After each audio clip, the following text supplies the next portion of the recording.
Good afternoon.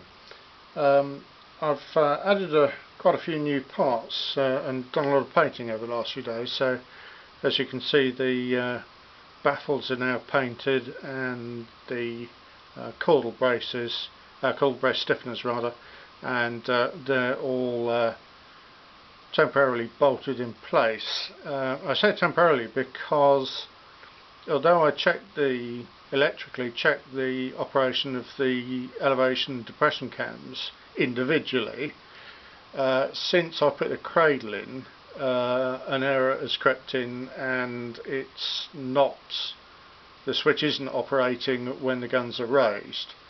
So in other words, if the ram was connected, it would continue elevating until it hit the stops and damage the ram. So I need to take all this apart again and figure out where it's gone wrong.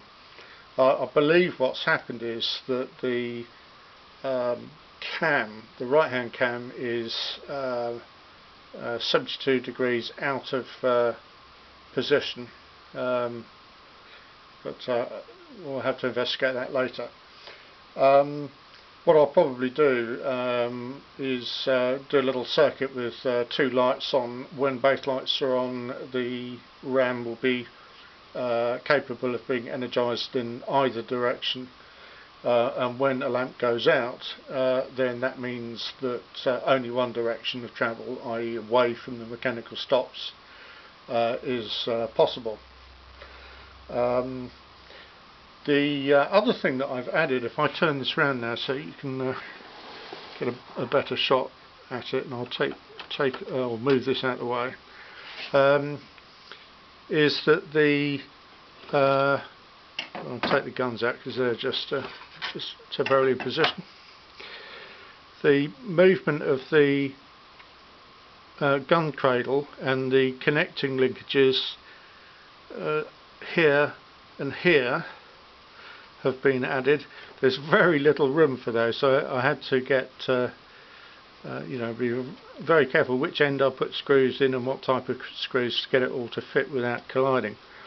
You'll note that this arm here, it's mechanically attached to this arm here. The ram acts on this point here, so you'll see that as it elevates and depresses, this arm moves, and then there's a rod which goes to a protrusion on the end of the sight bar, causing, as the guns elevate, for example, that will cause the sight bar to rotate thus and for the gun sight to be parallel to the guns. It's a little bit more mechanical resistance than I was hoping for, but it is freeing all the time. Liberal amounts of Vaseline we used to get that. Thus, one of the things you'll note is that there's a lot of machine screws and nuts and bolts and whatnot on this. There's virtually no glue on this structure anywhere. About the only place I've used glue was putting on the transformers on the arch.